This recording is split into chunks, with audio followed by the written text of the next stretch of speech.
We are live.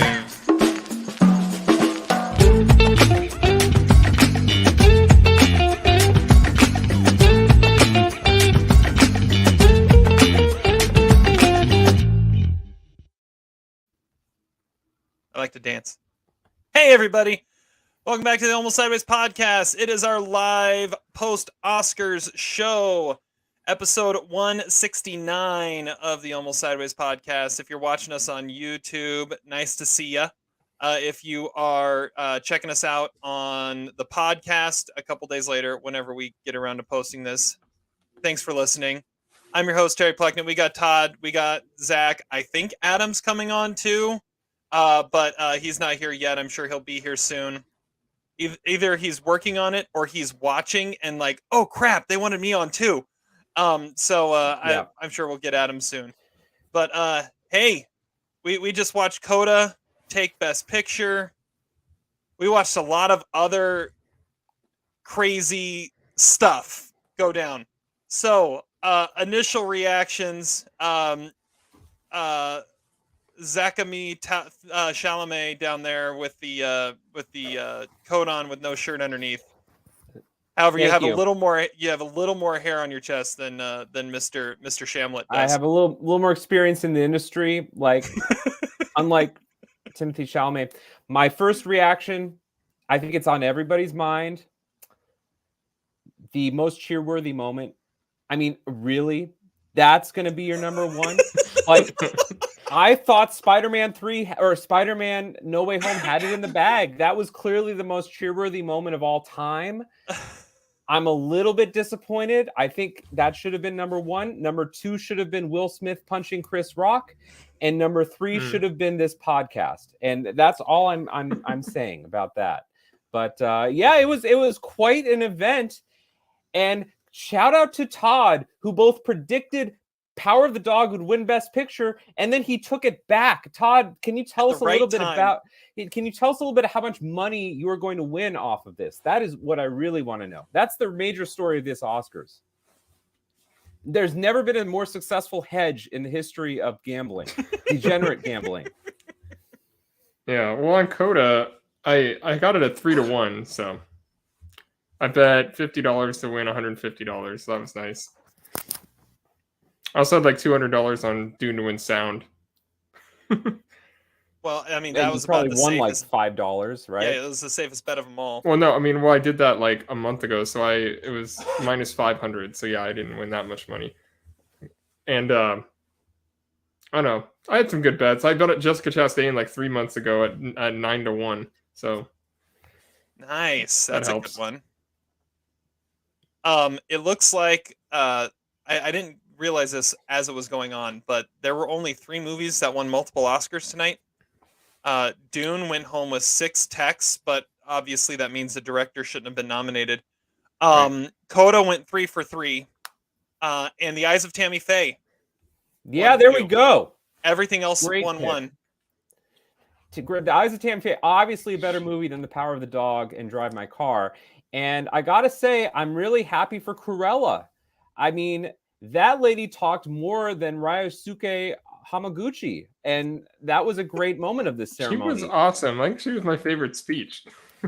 We will always remember the best costume design. And I love how they had the best makeup at the end of the ceremony. That was one of the top 3 awards of the night, was best makeup. It's like wow. They forgot that they hadn't done it yet. They're like, oh, shit. I'm pretty sure that's what happened. Okay. They were too distracted by Timothée Chalamet's outfit. Yeah. And they forgot to run it. So you brought that up. I was one that was thinking about, all right, how is this going to go, having the pre-recorded awards kind of spliced into the show.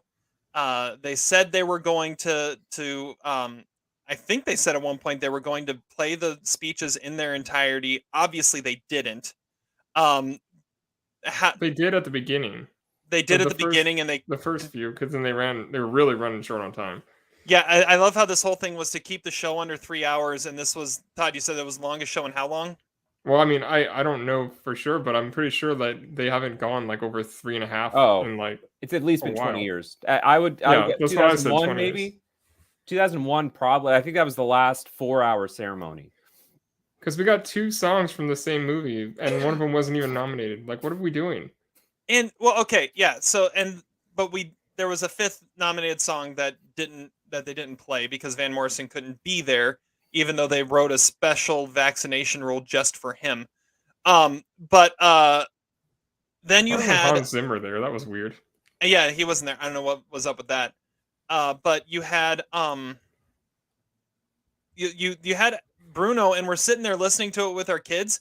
They only sang one verse of Bruno, and then they went into this whole remix thing about the Oscars, and Awful. It was horrible. Everyone loves that song because of that. I mean, all the different stuff that goes on in the song. You're gonna sing the first verse, and then you're gonna do your own thing. That's not the song.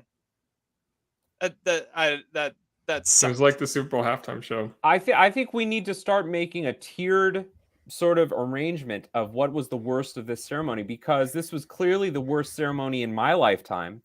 It was disgusting. Last year was so much worse. Oh, last year had Peter Matthews as the editor, though. I mean, it was really like sleek and well done, and George Clooney probably should have been it. This was just awful on all levels, and I think the real MVP is Will Smith, because here's the thing. No one is going to be talking about how awful this ceremony was. Everybody's going to be talking about Will Smith.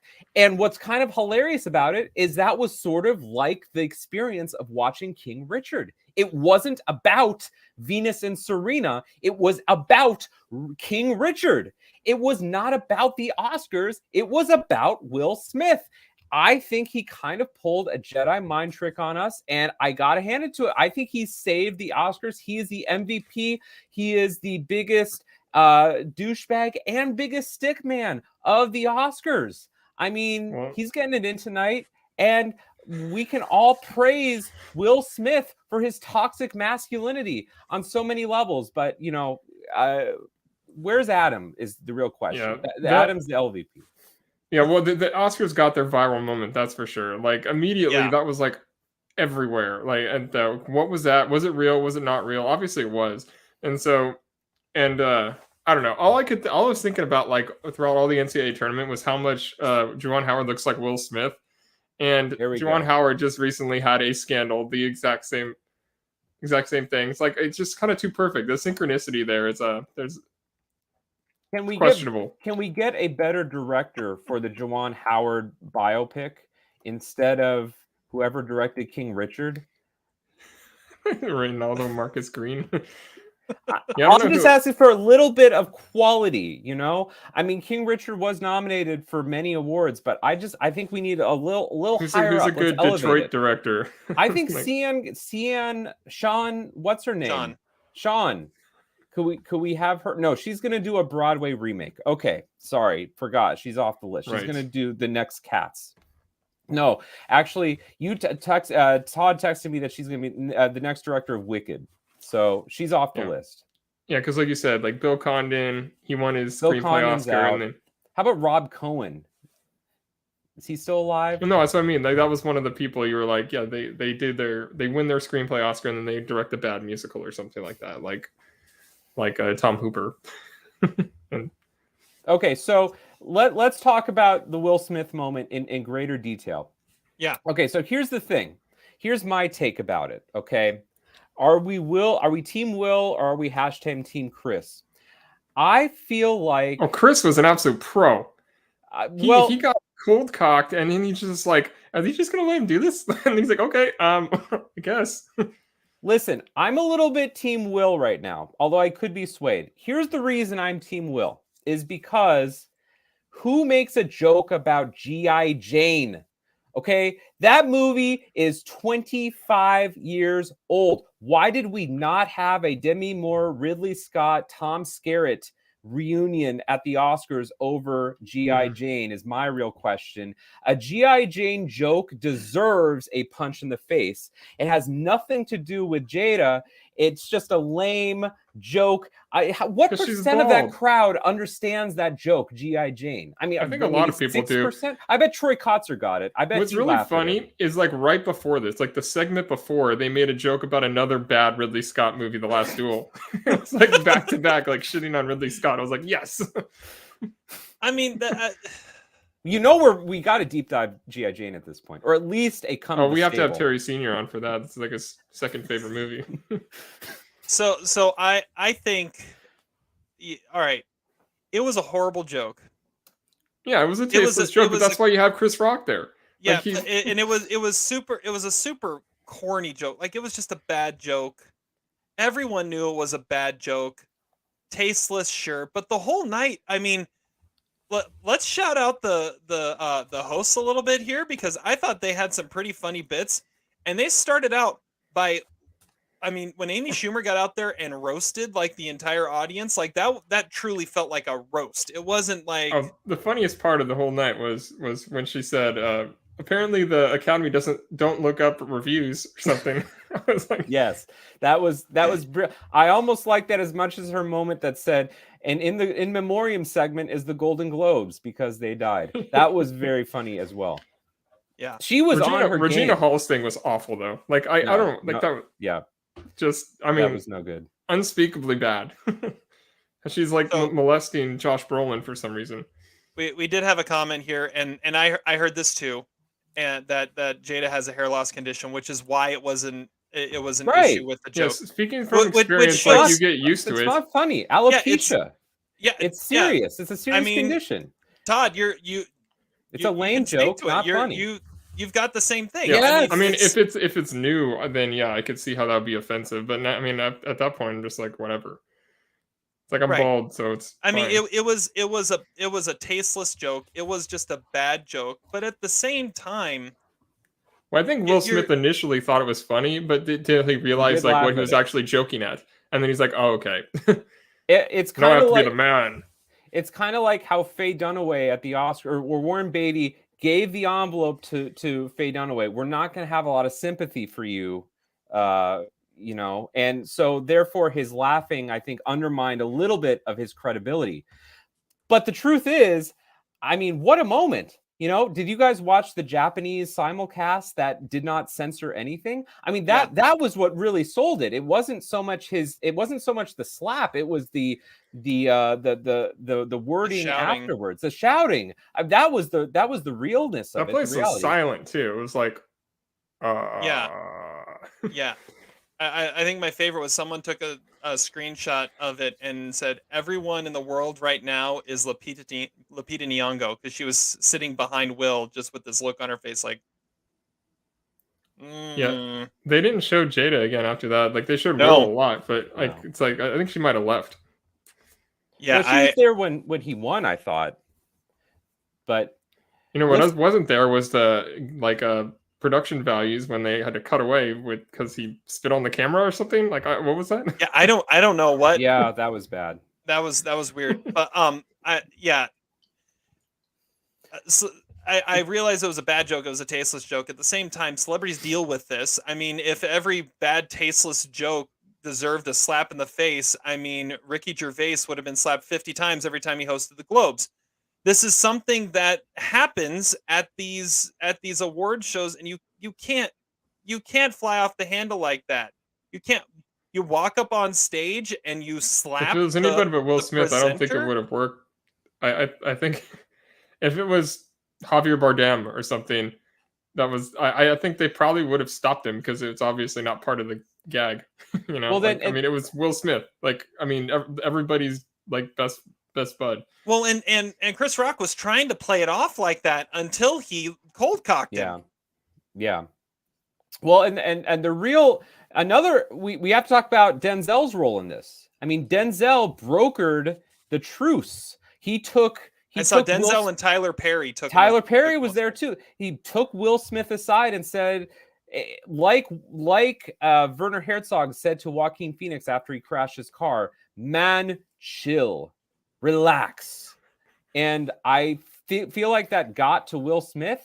Did Denzel save the Oscars is the real question we have to ask. Denzel, I think, is the MVP. Yeah. MP Diddy. It was and Diddy. I think Diddy. Questlove. Yeah, Diddy he was kind of there broke it too, and Questlove did what he could. And once again, Amy Schumer knows how to push buttons while still making it kind of funny. She's like, "Did something happen? What's with the mood?" Yeah, I don't know. It was bizarre, and then his speech. I thought his speech. I don't. The bad speech. Bad speech. Here's the thing: is now here's the thing about Will Smith's career now. When we say the words "pull a Will Smith," now that is forever associated with punching someone on stage. Is that really the direction that he wanted his career to go in? And now everyone looks up his Oscar speech, it's going to be him apologizing for hitting somebody and justifying it because the character he played was similar to him. Exactly. Something like, oh, it's terrible. I thought it was fascinating that the quote or the clip they played for him was him looking at Venus saying, you know, you're going to be representing all these people when you're out there. And I'm like, I was expecting the camera to go to him and him just to be like bawling because he realized that he let all those people down in that moment. But did we see? Did you guys see any parallels? So for about 30 seconds, I thought it was fake. I saw a little bit of parallels between this moment and the Glenn Close the butt moment last year. But I think it was real, though, right? We think it was real, right? It had to be real. Oh, it totally was 100% real. Yeah. It's so fascinating that in 2022 we see so few. We're giving up on Adam. We're giving up. Bye, Adam. There's so few moments of realness in this world that we have to question the reality of it. That was just my comment. It's fascinating. Yeah, and that was everyone. Like, I immediately went to Twitter. And was like, was this real?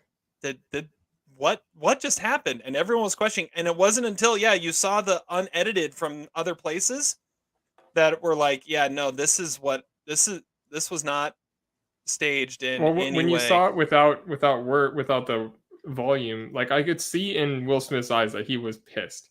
So I thought it was real initially, and then but when you look back on like the actual punch, it looks fake. It looked like he pulled the punch. Thing. It was not a very sincere, but the sound, authentic punch. It was a slap. It was a slap. The sound effect sounded legit because it was right next to his microphone, I'm sure.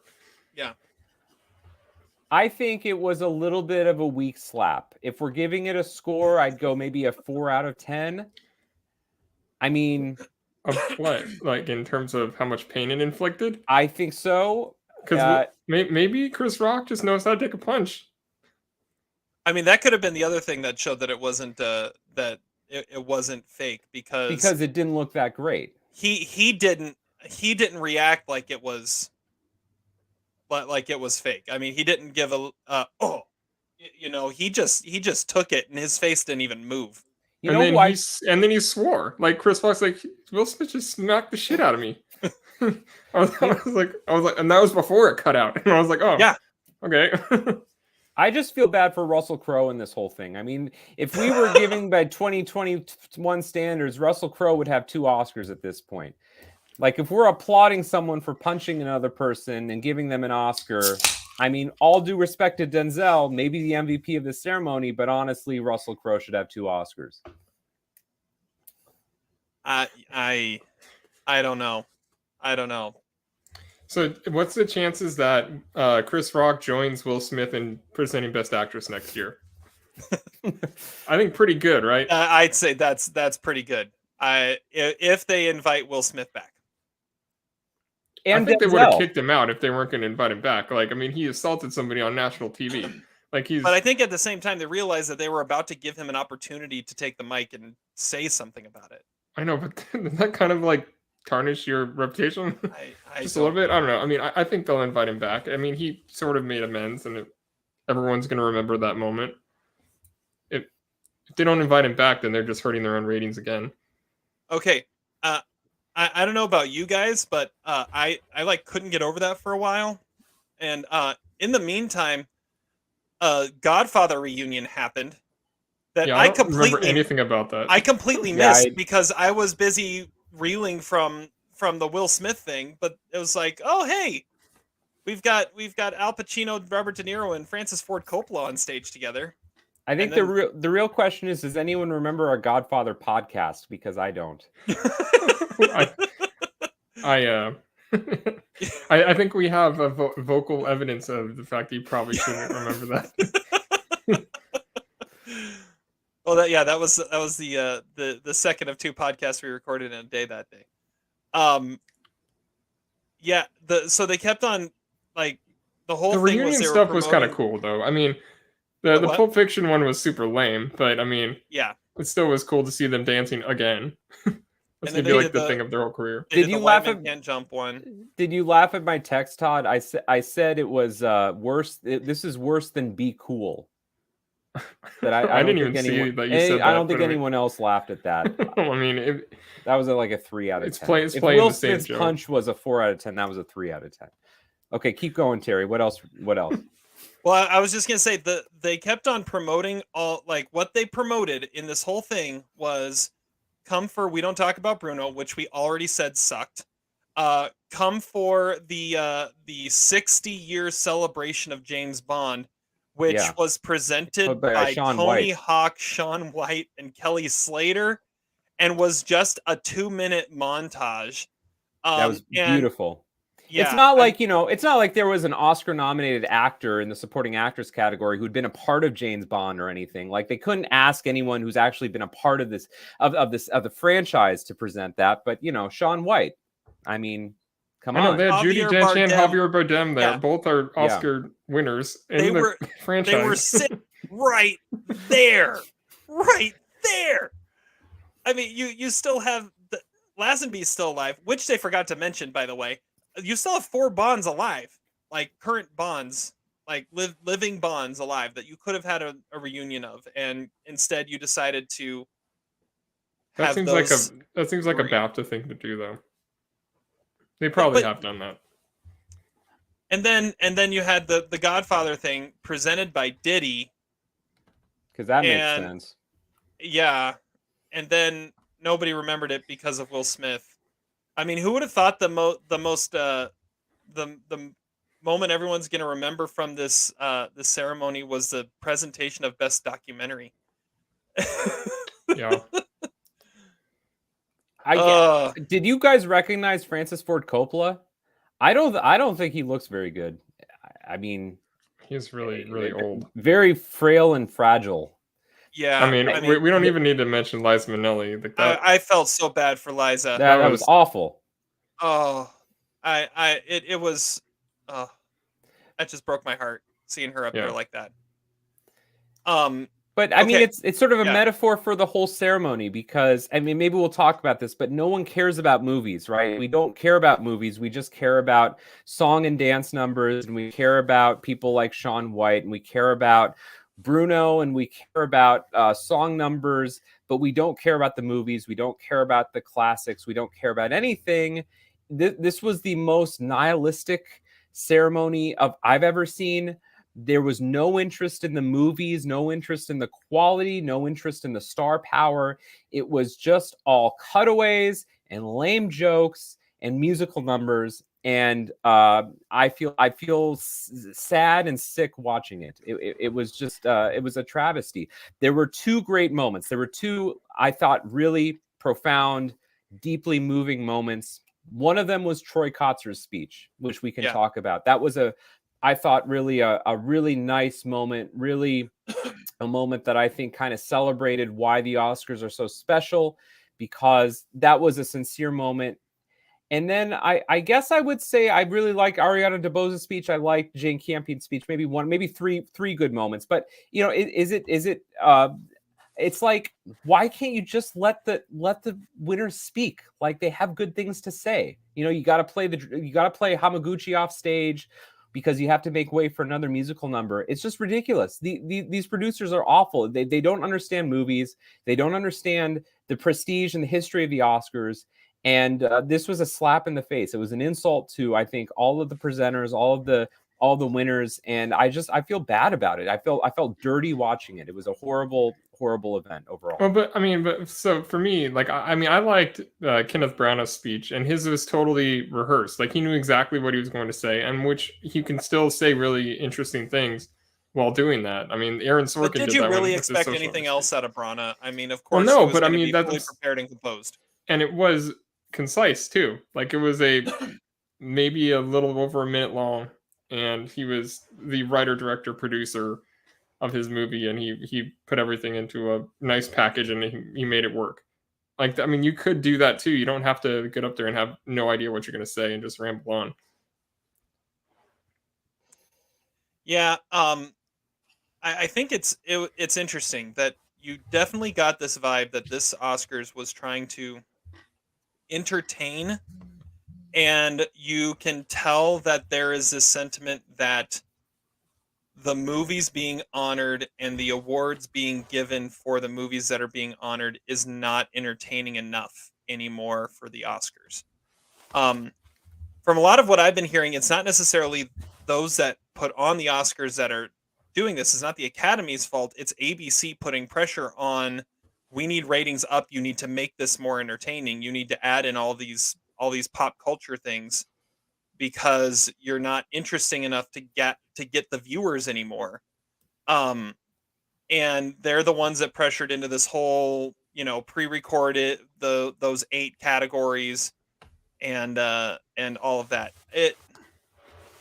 It's a shame because this is supposed to be a celebration of all these films that won, and instead it became a celebration of pop culture. And the thing is, I don't think anybody cares, and I think you're just alienating the people who love the Oscars for what they are.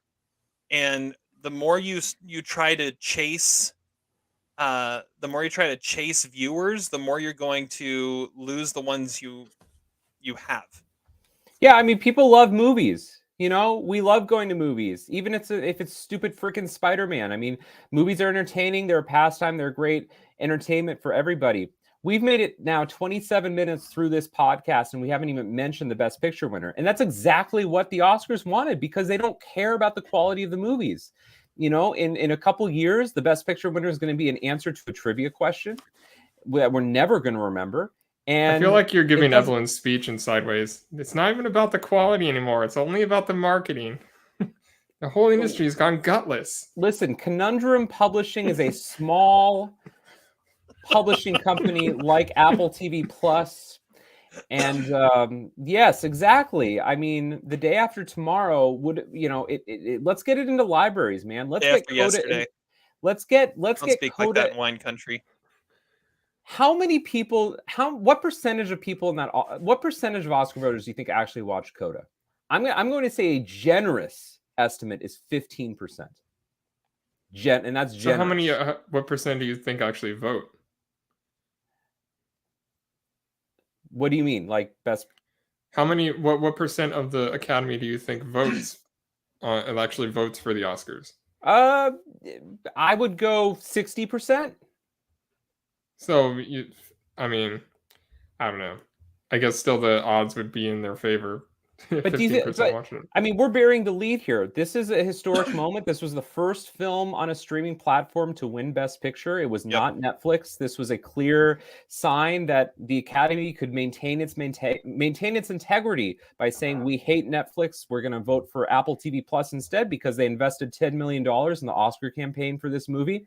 And this is the streaming service we like because we can pat ourselves on our back and feel good about this movie. And yay, Ted Lasso, yay, Apple TV Plus. It's on all of our screens when we're in our offices. We see the big CODA advertisement on here. And let's just feel good about ourselves, Well, I think there's a difference, too, in that films like Power of the Dog and Don't Look Up are Netflix-financed productions, where CODA was a small Sundance movie that Apple bought. So, like, this is still a grassroots movie that was bought by a major production company and was put out by them, where Netflix just throws money at directors and says, make your movie. So I think that's one thing that is a little different. Let's actually talk about this, because CODA is our Best Picture winner. I'll say a couple other great moments of the night. Possibly my favorite moment of the night. Troy Kotzer's speech was great, but him walking up to the stage in silence because everyone was giving the deaf applause, I thought was potentially even cooler than his actual speech. That was a great moment, and they did the same thing for Best Picture too. This is the first, I think I saw, this is the first Best Picture winner without a tech nomination since Grand Hotel. Ordinary People. Ordinary People had nothing. I thought it had something below the line. I'm pretty sure it was all above the line categories. Anyways, in a long time, Yeah. and that was actually, I think, my favorite comparison of this race was CODA versus Power of the Dog was like Ordinary People versus Raging Bull. You had the critical darling that may have been a little not as accessible to the mainstream. That was more of an artistic achievement with a brilliant acting, and then you had more of the crowd pleaser, that the film that was more made for the populace, that people could access. It was much more accessible, and what ends up winning it, the one that is has a wider audience. But with the voting system, and that's why CODA won this year. I guarantee it didn't have more first place votes than Power of the Dog. It just No way. Wasn't going to be like a 9 or 10 on any list. It was 3s, 4s maybe on a few lists. And it's a film that's impossible to hate, I think. The Power of the Dog hatred came in late. Can we all agree that if this ceremony was held a month ago, like it should have been, Power of the Dog would have won pretty easily? Absolutely. It would have won probably 5, 6 awards. Editing, cinematography, screenplay for sure. Cody Smith-McPhee would have won. That would mean that the nominations would have come out like a month before that, in which case I don't think CODA probably is even nominated for Best Picture. Wouldn't have been nominated, exactly. So that's the real story of this awards for me, is that because of the delay, because people, there was enough time to stir some backlash to Power of the Dog, and because most assuredly people don't like getting told what to vote for. Hey, you should vote for Power of the Dog because it is the most cinematically and stylistically sophisticated movie. Jane Campion is a great director. It's a little boring to vote for that, though. It's going to win. Everybody likes it. Let's go with the upset pick because it's more fun. Not that I've actually watched the movie, but it's a fun story, and we can't make any jokes about it. I mean, listen, Amy Schumer was shitting on all of the movies except CODA. You can't shit on CODA. And I don't want to make a statement about that. I'm not a Trump supporter. I hate Trump. But I'm just saying that, like, you can't make any jokes about CODA because it has so much earnestness and sincerity to it. So, of course, everybody's going to love it. And, we've talked about it a little bit on this podcast. We didn't even give it a formal review on this podcast. Most, a lot of critics didn't give it formal reviews. It's a forgettable Best Picture winner, in part because no one has seen it and no one will see it. I mean, the best thing you could say about CODA winning is that hopefully this will spur people to watch this movie on Apple TV Plus, and it won't, because no one cares, because all people are going to want to watch are Will Smith punching Chris Rock. And honestly, that's I think a lot of people capital that the Oscars have anymore. I'm sorry, Terry, go ahead. No, I think a lot of people actually have already seen it. I think. Oh, no way! I don't think anyone's seen it. You don't think any? No. I know some people who don't watch a lot of movies that have seen CODA because it's on Apple TV Plus. Well, they'll get an Apple TV Plus subscription. I mean, that's what this movie is made to do, is to get subscriptions. And I'm guessing there will be more subscriptions than you think. I mean, there's a ton of Ted Lasso people out there, and when you go watch Ted Lasso, you see CODA on there, and then you hear, oh, it's this great movie. I think this kind of had this groundswell support that kind of built its way up. The other comparison I heard with this was Little Miss Sunshine. This is if Little Miss Sunshine was able to overcome The Departed. That's kind of what this is. But the Departed was never going to get overcome because it was Scorsese.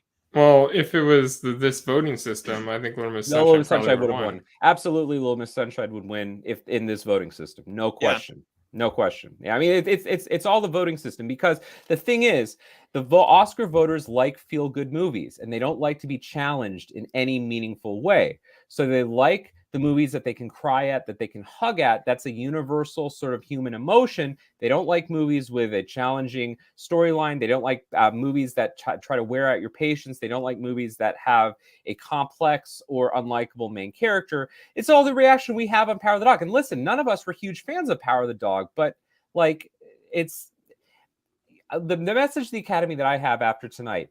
Listen, Academy members, okay? It is not about what is trending. CODA is trending right now. This is a permanent decision that you just made. You will have to live with this. And I'm not saying CODA is a bad movie. I'm not saying Power of the Dog is the Citizen Kane of our generation, but you cannot vote for an Oscar Best Picture based on what is appealing to you in the week that you're voting for it, okay? And that is what Oscar voters do not seem to understand. All right, I'm gonna throw the BS flag a little bit on what you just said, because over the last 5 years we've had Oscar wins from Nomadland, Parasite, and Moonlight. So to say that all we need is a crowd pleasing that doesn't challenge us It's and an doesn't every have other year kind of dislikable thing. characters, that's kind of crapping on those wins of very, very different types of movies that challenge in different ways. I mean, we've had in the last couple of years, we had a foreign film win Best Picture. We had a quiet, contemplation of homelessness win Best Picture. We had a movie where the main character is a homosexual black man win Best Picture, and it's a character study of his life.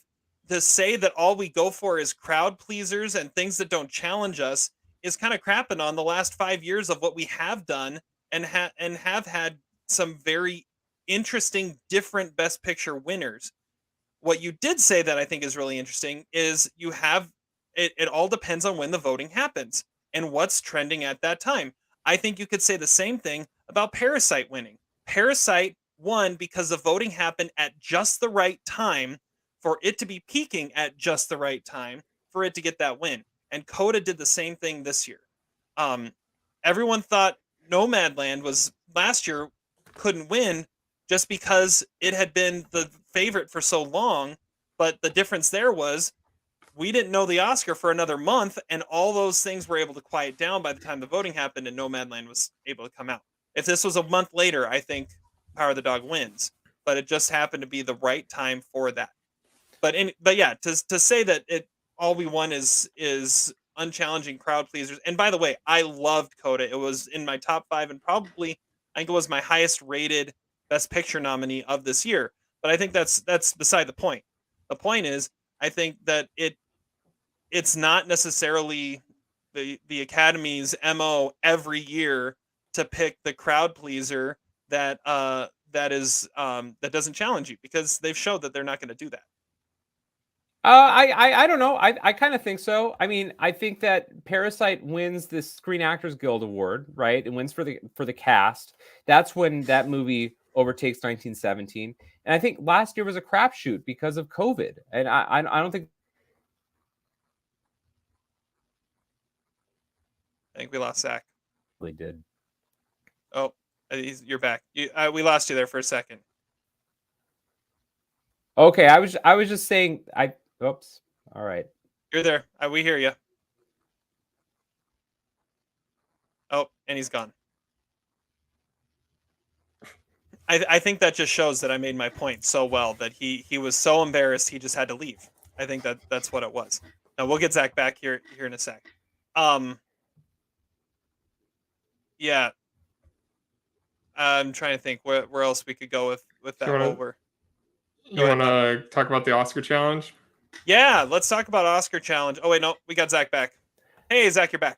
All right. Sorry, you lost me for a second. I just wanted to push back on Terry's point. I think it's always about the crowd pleaser. It was about the crowd pleaser with Parasite because it won the ensemble award at SAG, and I think Nomadland was an outlier because of COVID. I think it's always about the crowd pleaser. The crowd Moonlight was a crowd pleaser. Absolutely, was a crowd pleaser. Yeah, that more than La La Land. Yes. Absolutely. I think The Shape of Water is the weirdest one. That one doesn't fit into any box. That's a good point too.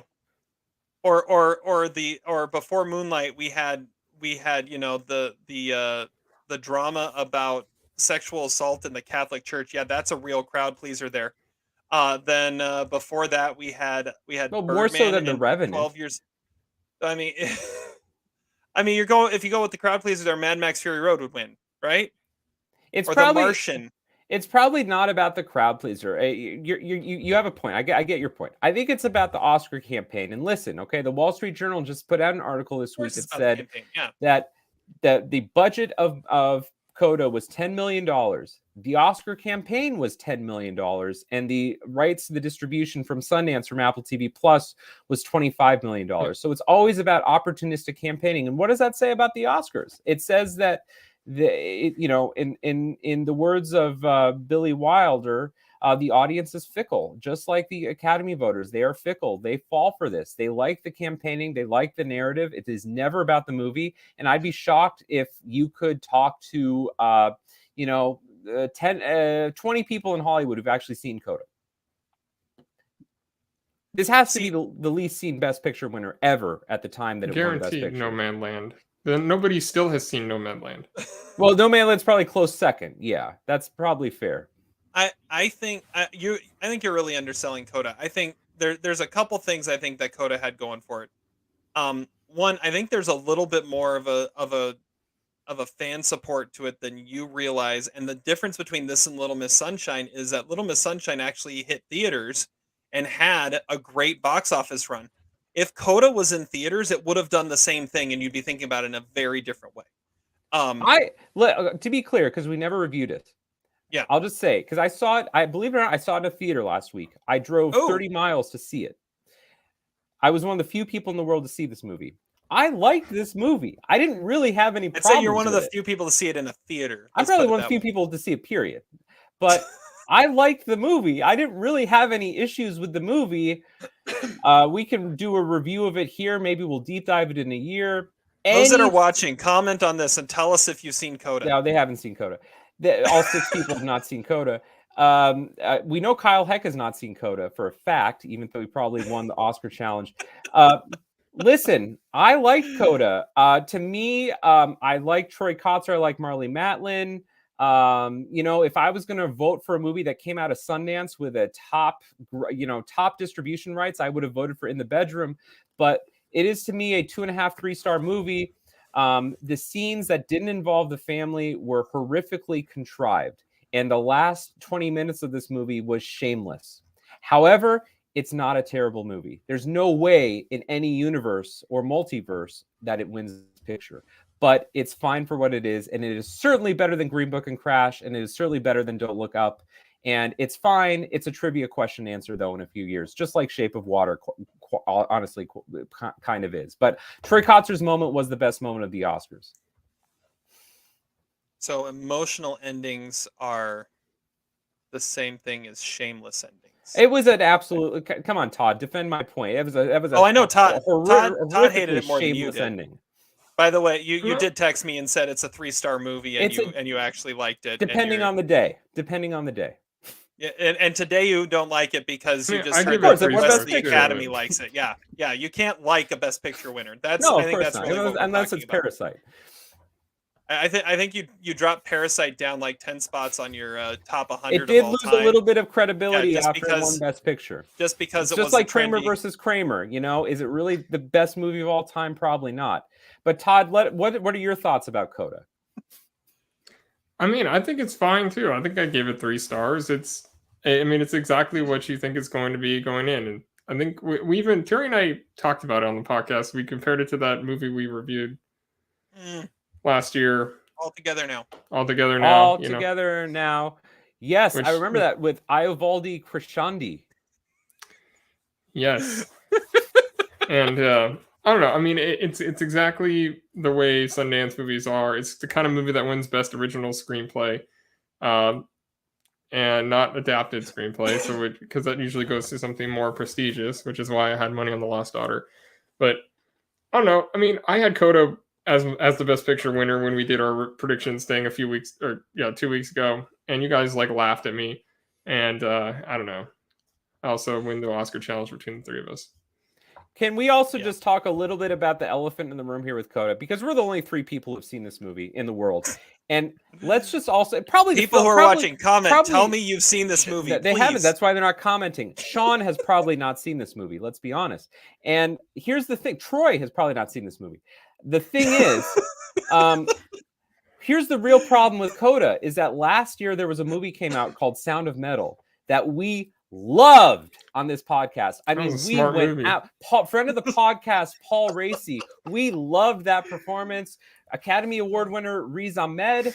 Great performance in that movie. We loved that movie. It is so much better than CODA. And yet it feels as though CODA winning this year is almost an apology to Sound of Metal, because there were subpar podcasters out there who said that Sound of Metal was not a very respectful movie to the deaf community, and it was toxic and it was a bad movie. Shame on them. Sound of Metal was a work of art. It was a genius movie. This movie had some good moments, but it never would have stumped to the level that this movie did with its final scene, and it didn't have a choir director character. Okay, Riz Ahmed was already a great drummer. He didn't need to have the high school motivational teacher who told him, no, you need to be a great drummer. I will not spend more time on you. I mean, okay, the joke's over. You guys aren't laughing at that. But the point is, Sound of Metal is a much better movie, and I think we can all agree on that. All 4 of us and Adam in spirit. I'd agree. Sound of Metal's a better movie. It felt like this was a statement about Sound of Metal. This movie winning Best Picture. I don't think so. A little by bit. By the way, shout out Riz Ahmed, Oscar winner.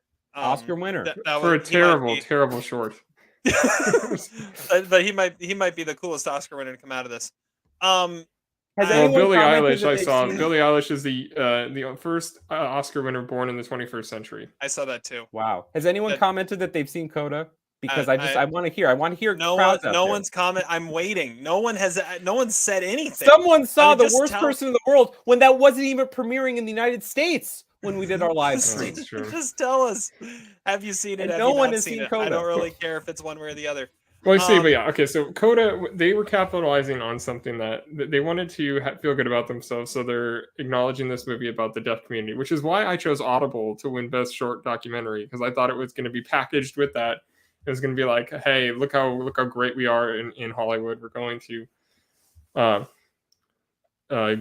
anoint these great movies about the deaf community, and I got that one wrong. That was one of the 2 things I got wrong. It was the best Oscar challenge showing I've ever had. By the way, and I think part of that is I think it might have been the most predictable Oscar winning lineup that we've had. Oh, absolutely. The reason is because Dune actually won everything that was supposed to. There was no upset of Dune. It was 6 for 8. Yeah, it was very predictable, and I think also 9, even in the shorts, except I mean the biggest upset was the windshield wiper. Yes. Yeah. Windshield. That was shout like out to Greg Kinnear, Flash of Genius. He didn't get credit. He invented the windshield wiper. Oh my word! I did not get thanked in the Oscar speech. Pick Robin because I heard that that's the longest short that was nominated this year. Even though it's Netflix, I was like, no, there's no way that anyone's watching like a 38-minute short film. Yeah. Well, no one's watching CODA either. Can I ask a question about CODA? Who went up on stage and gave the acceptance speech for CODA? Because he sounded French. And here's the thing, is that CODA was a remake of a French movie that didn't cast deaf actors in it and got a lot of criticism for doing that. So is this the same producer of that toxic movie? I saw one when it was up for screenplay. One of the people on there was one of like Jacques Audiard's co-writers on all his movies.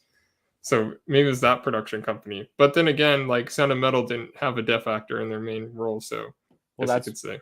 But this is a response to Sound of Metal.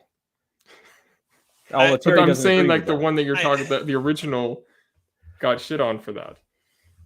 But then again, you need to start out as being a hearing person, I guess. I think Sound of Metal only got the recognition it got last year because it was the COVID year. I don't think that's a Best Picture nominee in a normal year. even as great as it is, it doesn't feel like that because it's so rough around the edges, which is what we love about it.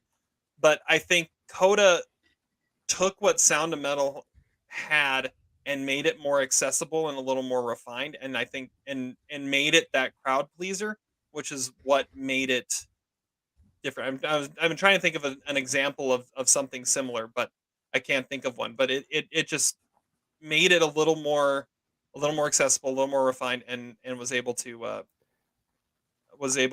capitalize on that. I'm I just one thing I agree with you is I think the worst thing that could have happened to Coda, like reputation wise, was it win, because it's gonna go down as this movie that won that shouldn't have, and kind of like the King's Speech. I loved the King's Speech, but what's it known as? It's known as the movie that beat Social Network, and it's been crapped on for the last 12 years because of it. I think Coda might end up being that too. Um, the best thing that happened for Little Miss Sunshine's reputation is it didn't win Best Picture. Uh, and it's been able to stay this crowd pleasing favorite because it's still the little movie that could. Now the little movie that could is a Best Picture winner, and how's that going to shape how it's remembered years later? but no one cares about that question. And Apple TV Not in the doesn't, moment. Not in the and moment. Apple TV Plus doesn't even care. Listen, of the 38 people in the world who have seen this movie, the 37 of the 38 of them watched it because of Marlee Matlin, right? And to not have Marlee Matlin speak at the Best Picture award was, I thought, a little bit insulting. I think that was a missed opportunity, because I think she was one of the recognizable icons of this movie, and it was kind of sad to see her not get recognized in any way. Another interesting point that I heard is that, had this movie been nominated a little bit later, Emilia Jones probably wins Best Actress. We're not talking about Jessica Chastain tonight. We're talking about Emilia Jones, At least nominated, yeah. and no, probably winning. I mean, you got to be honest. I That don't is, think so. we will go down. Jessica Chastain that is a weak award. That is the Julianne Moore Award for weak Best Actress winner, and it is You loved that performance. No, I didn't. No, I gave that movie 2.5 stars. It was all makeup. It was, I listen, on our Oscar ballot, and we should talk about our Oscar ballot.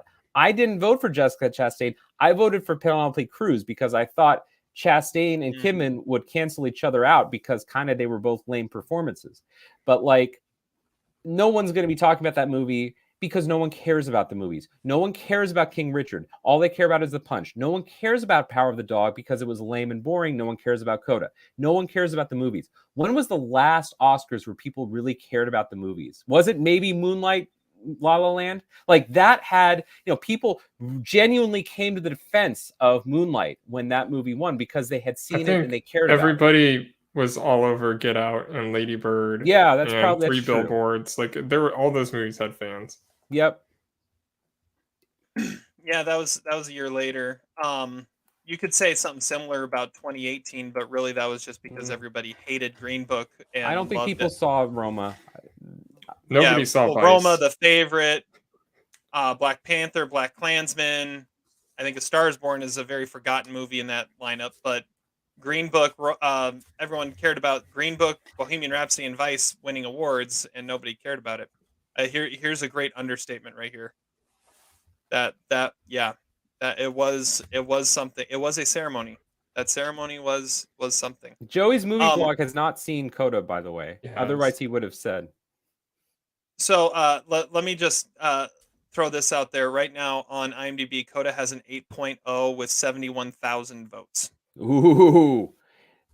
Yeah, a lot of the which Nicolas for a Cage streaming movie has votes on it. So what? The Nicolas Cage movie has votes on it. I don't think anyone's seen it yet. Yeah, true. But for a streaming movie, Leon the that's Pig Farmer has more votes. Leon the Pig Farmer had maybe 500. I remember. All right, so I do remember you texted me about Coda when you watched it and said, or no, I think did you post it on Facebook? I couldn't remember, but you said something like Coda. I would love Coda if it was this tiny little movie I found at the library that had 500 votes on it, or on Canopy. You would love it, but since it's becoming a Best Picture favorite and now Best Picture winner, it's not that. It's your diamond in the rough. It's not a movie that should be going up and getting all this stuff. But I think it's interesting that the diamond in the rough made it all the way to the top. Okay. So there's this guy, Metal, Larry Chilson Jr., got 22 out of 23. He sounds like a, I don't know, small forward on Louisville or something. But like, I don't know who this guy is, and he needs to come on our podcast. He does. He's going to get invited. I think Adam knows who it is. Guess how many votes Sound of Metal has on IMDb? 23? How many? 117,000. Well, it's been out for like, what, an extra years. year? Because it was like Toronto the year before even. So yeah, 2019. All right. Well, Joey's movie blog agrees with you. He hasn't seen it, didn't even know it existed until the nominations. And he doesn't have Apple TV Plus. Don't get Apple TV Plus. It's overrated, Joey. It says the one that doesn't have it. It's $5 a month. It's $5 a month. You can watch this. You can watch my number 2 movie of last year in Swan Song. You can watch a top 10 movie of the year before in Boys State, which Zach knows he needs to see. You can watch Ted Lasso. You can watch For All Mankind, which is a great show about the space race. What else can Windtalkers. Well, Wolfwalkers. Wolf Talkers? Definitely not Windtalkers. The Navajo. Yeah, that's a great movie. Is Greyhound? I don't know. There's a lot of stuff. The John Hamm commercial. The John Hamm commercial. Yes, that's the important thing. Get Apple TV Plus. It's actually worth it, and it's fairly inexpensive, and it's all original content. That's one thing I kind of like about it. Is they went no guts, no glory, and said we're only going to have original content. Listen, why didn't they have some Apple TV Plus promotions during the Oscars? That's the real disappointment. I mean, we should have seen some commercials. I mean, the whole it was a 3-hour ceremony for Apple TV Plus commercials and for Will Smith. That's because it's ABC. They're going to run Hulu promotions, not Apple TV Plus. Oh yeah, and like a 4-minute trailer for Lightyear. Yes. I like Joey's comment. I feel like I'm watching my parents fighting about buying a house. Yeah. Is he referring to us? Yeah, he is. We don't care that much, Joey. This is a joke.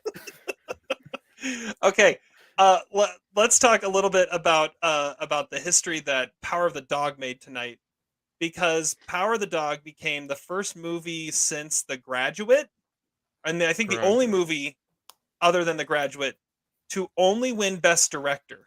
I think Giant only won director. And then the first movie since The Graduate to win just Best Director.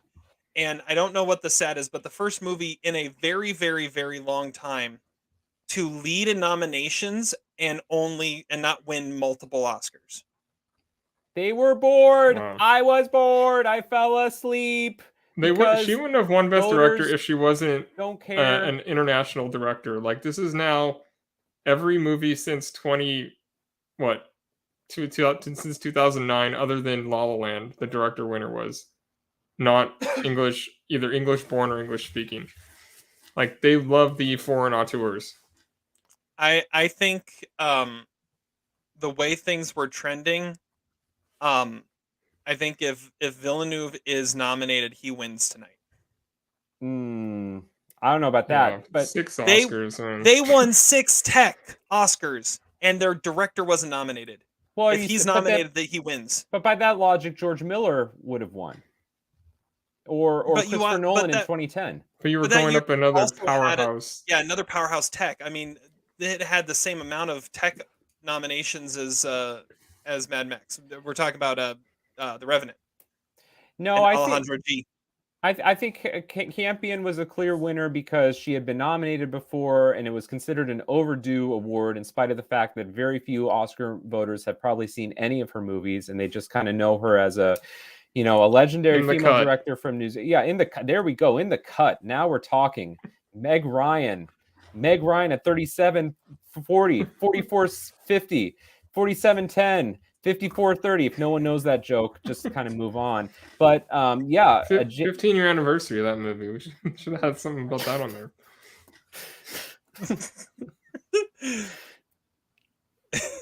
Yeah, because nothing says current like putting Katherine Heigl on stage. Go ahead, Zach. They had Bill Murray talking about Ivan Reitman. That was weird. Like That was during okay. the in memoriam. Yeah. I thought that was okay, though. memoriam, you died this year. In memoriam, we're gonna sing to you. We're gonna do a song and dance number in memoriam. Okay, that was the weirdest part of that. I didn't mind the song selections, but the point of the in memoriam is to honor those that have passed, not to watch a gospel choir dance. Get on the screen and leave those people alone. I did like you had so many legendary and landmark people of the industry die this last year, so I didn't mind having the short vocal or verbal tribute to Sidney Poitier and Ivan Reitman and Betty White. I thought that worked, but put the focus where it's supposed to be. It's not on the performance of the in memoriam song. It's on the actual in memoriam. You didn't get this ceremony then, Terry. If you didn't Once think the focus again- was the song, then you missed the boat on that one. This is all about the songs, man. I just love the 28-year anniversary of Pulp Fiction. I mean, let's just talk about other great 28th anniversaries. Let's see this comment by Joe. The best part of Power of the Dog was that my dog knocked my TV off the entertainment center halfway through. That's a powerful dog. It is a powerful dog. And so Power of the Dog, they even made a joke about how boring it was. What was the joke? I've watched it 3 times. I'm halfway through. Yeah, that was a good one. I mean, yeah. Is this podcast more entertaining than Power of the Dog? I think the Oscar voters would probably say so. But according to you, they wouldn't watch it before they said it. Here's the real question. Let's get real for a second. Would Spider-Man No Way Home have won Best Picture if it was nominated? I think there's a chance it would have. No, because these people are so fickle. Come on, they don't watch the movies, so we already know that. That's a movie they would have watched. And listen, it was the second most cheer-rousing moment in the history of cinema. Third. Oh, third. I'm sorry. Fourth. What was no? Fourth was Dreamgirls, because who could forget that scene? That made me raise to my feet when Jennifer Hudson sang that song. But no, I believe Spider-Man No Way Home was the second most cheerworthy moment of all time. It was the Avengers Assemble, wasn't it? It was number 2. No, that was third. I think that was third. I was hoping that News Team Assemble would be the one spot above Avengers Assemble. Can we just recognize that the 2 fan vote categories had a Zack Snyder sweep? Yeah. And that neither of them played in the theater. And neither of them played in the theater. I don't think. Maybe Army of the Dead did a little bit, but yeah, definitely. What was that Johnny Depp movie? That's what I was just about to say. It has good reviews. I looked it up. That's a come to the stable movie. Oh my word. Let's see here. When did that Cinderella movie even get released? Like, is that even? Didn't it have Amazon like Prime? Maybe like a 20% on Rotten Tomatoes. Yeah, it was supposed to be horrible. Oh, by the person like Kay Cannon, isn't that the Pitch Perfect director? Oh, that sounds right. Blockers. Yep. I love that. So listen, going back to CODA for a second. I love that the Academy voted for CODA because they think that they're like trendy and hip. And yet that's like the most untrendy, unhip movie you could possibly pick because no one has seen it.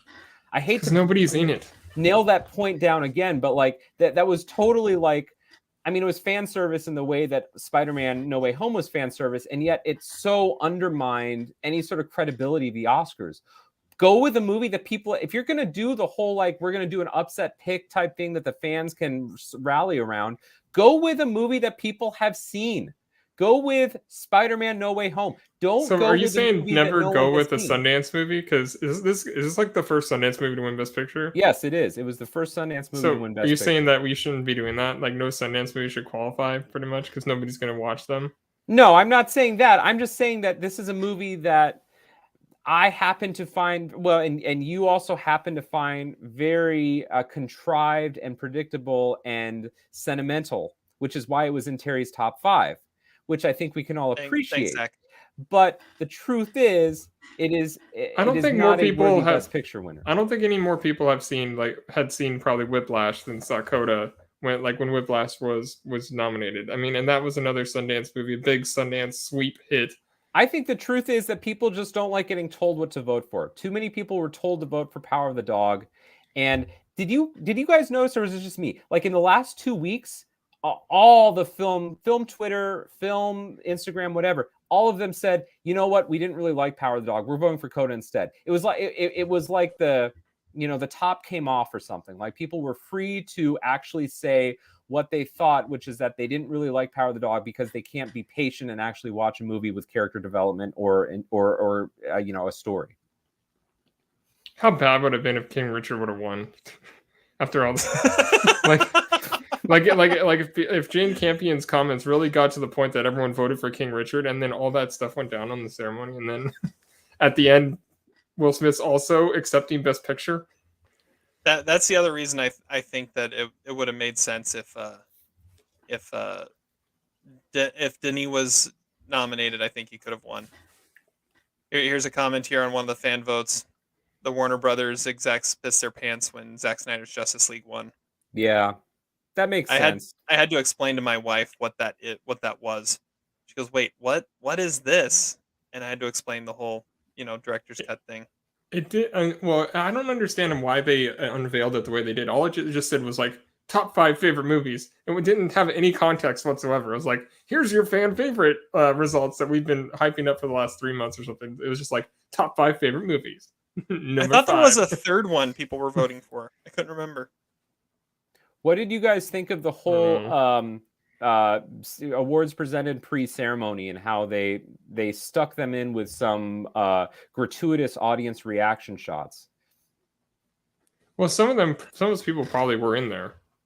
Because, the timing was strange because, I was watching the red carpet leading up to the show actually happening, and Jessica Chastain was out on the red carpet, but she was there when her team won makeup. So I'm not really sure. But the timing of it is all a little iffy. I think they had some pre-recorded red carpet interviews, too, that they showed during that hour. That could be. Yeah,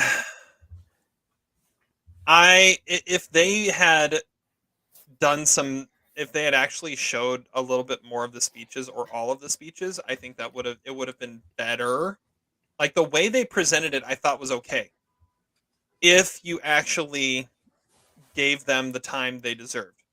I mean, you tried to throw so much other stuff in there to make it an entertaining show and to try to appeal to the masses, and you ran 40 minutes over. That's exactly my point. They still ran 40 minutes over, which does not bode well for this thing going away next year. They're probably going to cut more categories next year, I would think. I don't know. I don't know where they could go from here. I mean, what made it run? I don't even know what made it run over. I mean, they tried to throw in all the little bit things, but they didn't even really have that many bits. No, it was the musical numbers. But they always have the musical numbers. Not songs that weren't nominated for Best Song. Well, yes, I think there was one song that didn't perform, so you had a slot for it. But there was also only one time that they presented multiple awards at the same time, and that was the screenplay categories. Other than that, everything had its own segment. They even had that awkward when they introduced the clip of the people that were going to accept the awards on a pre-recorded thing, which at least they didn't do that the rest of the time. They did that on the first one. They even cut out highlights to the governor's awards even. I mean, that I thought was pretty poor. The fact that you're just going to say, "Oh yeah, we had governor's awards, Samuel Jackson won. Yay. Okay, moving on." That I thought was garbage. You got to show something. You had 3 hosts who all had multiple bits to themselves and together. Like the hosts had more screen time than they ever have. Yeah, it's like they just needed I thought the fact that you still ran that far over, I think it shows that whatever you were trying to do didn't work. So I said this a couple years ago. I said that the odds of the Golden Globes not existing anymore were like 250 to 1. I think those odds go down now to like 10 to 1. What are the odds that the Oscars aren't here in 10 years? Like, I think I think there's a chance that they just kind of fade. They won't be on ABC. I think that there's a chance they don't exist anymore. I think 10 to 1 odds, I would say they're not here in 10 Too many years. people care. I don't I in the think industry. they'll still be around in some capacity. I don't. Yeah, I think that there might be something where it won't be on ABC as soon as that contract's up. I think the Academy is kind of stuck being a slave to ABC, because I heard that they were one of the main contributors to making the Academy Museum happen. Yeah, I mean, listen, we can shit on ABC all we want, and I think there's a lot of real, genuine, and deserved takes about that. But I just think for most people, they don't watch movies anymore unless it's Spider-Man or Encanto. I mean, Amy Schumer made the joke. It's the only movie I've watched all year, and I watched it 100 times. I don't think most people in the public watch movies anymore to the extent that the people who watch movies would care about something like the Oscars. I think they would care about maybe Cannes or Sundance, but to have a spectacle like the Oscars, and just hammered over the head with contrived, ridiculous, theater is not something that true cinema fans value in any way. I think there's a real chance they go away in 10 years. I think that this is the beginning of the end. I would change that a little bit. I wouldn't say that people don't watch movies anymore. I would say people don't go to the movies anymore. I think when movies pop up on streaming, people watch them because it's easily accessible. It's at home. And I think part of the problem is that's impossible to track. That's impossible to see how many people are actually seeing these movies. And I think Netflix has a juggernaut on their hands, but I think they've also created a problem in that their cycle is a week. Right? They come out with 5 movies every week. And so you see it, and it lasts a week, and then it's off the top list because the next batch of movies has come out.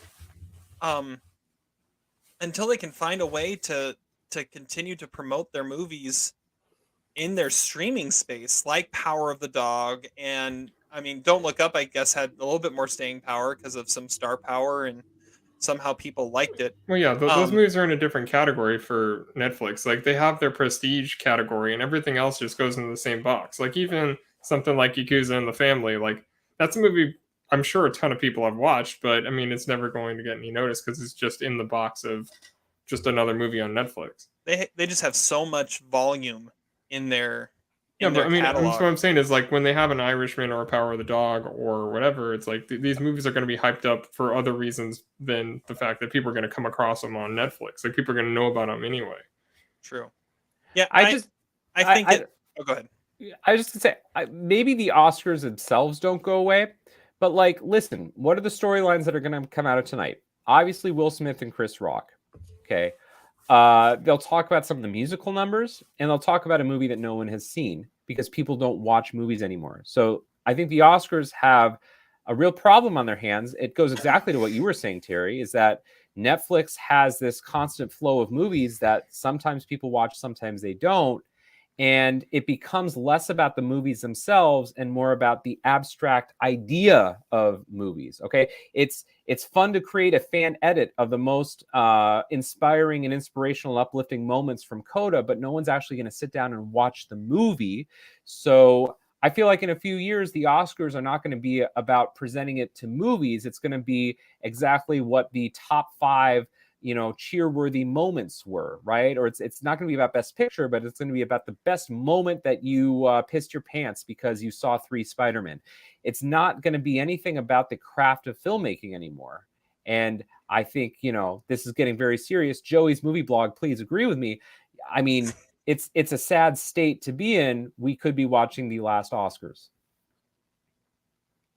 I don't think so. I think the Oscars might change. and look a little different, but I don't think the Oscars are going to be going anywhere. Oh well, listen, Francis Ford Coppola and Robert De Niro and Al Pacino. That is not what they want to do. I mean, they got how long? 45 seconds. Like that is what the producers want to go away from, and that is not what they want. They want to show audiences. I don't know. I feel a very nihilistic place right now because this was the worst Oscar ceremony in my life. In the past, the bad ceremonies were because of very specific, tangible things like bad host, bad winners. It went too Ending long. with best actor. Ending with best exactly. This ceremony was like an existential crisis about movies. Like no one saw the best picture. No one cares about the best picture. We care about Will Smith punching Chris Rock. It was never about the movies. It was about Apple TV versus Netflix. It was about the campaigning, but not even really about the campaigning. It doesn't feel like it feels like we've entered a terrain where no one watches the movies anymore. I don't know. Joey's Yes, movie blog. Joey, The Academy thank you. needs to realize that their show isn't the Super Bowl.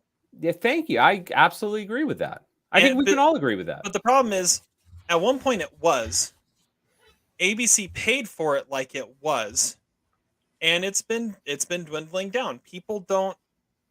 Well, the problem is that there are more than one pinnacle of the year now. It's like there were the Golden Globes, and then there's still the BAFTAs, and now there's the Critics' Choice. There's all these things leading up to it where the Oscars are watered down now. But when they were the only show in town, it was like this is the one where we recognize like the this is the greatest thing we have in movies right now. I don't think that's it at all. The Oscars are still a pinnacle. I think the problem is nobody watches TV. Nobody watches TV anymore. I know, but I mean, you could put it on streaming or something, and you probably wouldn't get that much more uptick, but you would get some. But the problem is that it has become predictable because there's all these things coming before it, and like the Super Bowl is the only final game of the year. Like the Oscars aren't the only final award show of the year. You know, but they end the award season though. I don't know. I don't necessarily they haven't always. agree with that. They haven't always, but they've always been the big one. It looks like someone does agree with Zach, and that would be Zach. I mean, listen, I can't argue with the fans. This is fan service. Zach, you commented yourself on the stream to have someone agree with you. I think, yeah. Talking about fan service here, and I think what would it be? I think it's safe to say that like this whole trend, you have a decent point in saying that CODA is not necessarily a widely seen movie, but I think you could go back to. Would it be safe to say this started like when the Hurt Locker won and beat Avatar? Because I would argue the Hurt Locker was probably the least seen movie. Oh yeah, it made no money. It came out in the summer. Any Best Picture winner, and it beat the highest grossing movie of all time for Best Picture. And maybe that's when all this started. It started why did it start then? Because that's when they changed how they voting. Like and that was the first year of 10 nominees. Yeah, so I mean that's what I mean. So that's why that was the result of trying to appeal to the fans, because the year before The Dark Knight and Wall-E and stuff weren't nominated. No, I mean because the Hurt Locker had more consensus as being really good, and it wasn't going to rank low on any list. Yeah. So yeah, I mean this is part of the problem. This is why the group of the 10 nominees is the problem. So it's really funny that what it comes back to is all their attempts to appeal to more people have just made it so that less people care. Well, yeah, and they made it more like the more voters that they've added to the Academy, the more it's become international and less popular movies. Because now, like, we get Drive My Car, which we all agree. I don't know what Terry actually thinks of it. He watched it, but I don't know what you think of it. I didn't get a chance to watch it, actually. Oh. I was going to watch it on the plane this week when I was traveling, and honestly, I was too tired on the plane to read 3 hours of subtitles. Okay, well, that movie is never getting nominated ever in the Oscars, except for now, because there are so many international members of the Academy that we're getting stuff like that, and worst person in the world in screenplay. yeah, instead of having Spider-Man nominated or whatever it is that their goal was after The Dark Knight got snubbed. You know, I mean, it's become the opposite because you've added way too many members now. Spider-Man's getting nominated. 5 years from now, the Spider-Mans of the world will get nominated and they will win. There's no question. That is a fight that the Oscars are losing. And I hate Spider-Man, and I can't even deny the fact that if ABC wants viewers, they're doing the absolute wrong thing by having these films that no one has seen get nominated for Best Picture. It's a losing battle. Dune was nominated. And I remember when we reviewed Dune, you said it had no chance. I'm like, no, this movie is artsy and it is the big obviously movie everyone's seen. It had no chance. Zach was right. It was nominated for Best Picture. Thank you. Well, it did, but it didn't win. It wasn't even in the top 5, probably. It probably was. All right. This is always a fun exercise. Now that we know how everything went, if there were 5, what would they have been? If there were 5 Best Picture nominees, what would without ranked voting, right? What month are you talking about, Terry? Because this depends on the month. That's how fickle the Oscars are now. And is there ranked voting? I think that's fair it's a fair statement either way of when the voting happens, because the campaigns peak at different times. Let's say, let's do it for both times. On nomination day, when we heard these 10 were nominated, what would have been the 5? Obviously, Power of the Dog. Power of the Dog, West Side Story, Belfast, Dune, and CODA. No, I would throw CODA in there. I would put Drive My Car over CODA. I don't think Drive My Car makes the Drive 5. My Car was this year's Talk to Her or Mulholland Drive or something like that. I mean, there was no way I was getting nominated for Best Picture with 5. CODA would have been battling King Richard and Licorice Pizza for that last slot. Licorice Pizza got a director nomination too. That's so weird. Like, how is that not? That's not a lone director nominee kind of movie. Because Dune didn't get nominated somehow. I would still go with CODA. Maybe King Richard. I mean, King Richard. It had the 2 acting nominations. It had the editing nomination. I don't know. All right. So wait, what were the ones that we said? Power of the Dog, CODA, Belfast, West Side Story, Dune, Belfast, West Side Story, and so two lone director nominations. And then, yeah, because the director nominations would have been Licorice Pizza and Drive My Car would have been. That's so weird. Yeah, how often do 2 lone director nominees happen? That's rare. Yeah, like it's not impossible. 2004, I think, had that. But I mean, but then again, it would have been that way in 2018. Vice there's no way that was getting nominated with 5, and that had a director nomination. All right, if it happened today, on the day we hear the winners, what would the 5 have been? CODA, Power of the Dog. No Power of the Dog. It was number 2. Come on. No, it wouldn't get nominated today. Too much backlash. It probably wouldn't have the number 1 votes necessarily, if we're doing it that way. It's in the 5. Don't Look Up is probably. Don't Look Up clearly. Are we West just Side saying? Story. Are we just doing Best Picture winners? No. What would have been if the voting happened today? What would have been the 5 Best Picture nominees? CODA, Don't Look Up, Tragedy of Macbeth. No, there's no way Macbeth. There's no way another Apple movie's in there. That nobody has seen that. Well, nobody saw CODA, Power of the Dog, Dune. Yes, Dune, probably. Then West Side Story. Probably West Side Story still. I mean, I think and Belfast took the screenplay still. Why not Eyes of Tammy Faye? That just won 2 Oscars. I mean, if we're going off of what just happened, why wouldn't that be considered? You're just being. I guess idiot. I don't know what your question. I don't know what that question means. What do you mean if it happened today? They just announced the winners. How could it happen today? No, I'm asking the question. If there were 5 Best I think Picture he was nominees, more saying if the an Oscar nominations would have come out in like January or something, because then CODA wouldn't have been on the uptick yet. Right. So what I'm saying is, all right, let's put it this way. What were the top 5? What would you say were the top 5 in the voting for Best Picture? In the actual voting. So I mean, so clearly yeah. not King Richard. That would get too much negative feedback now because Will Smith just punched a guy. Toxic masculinity.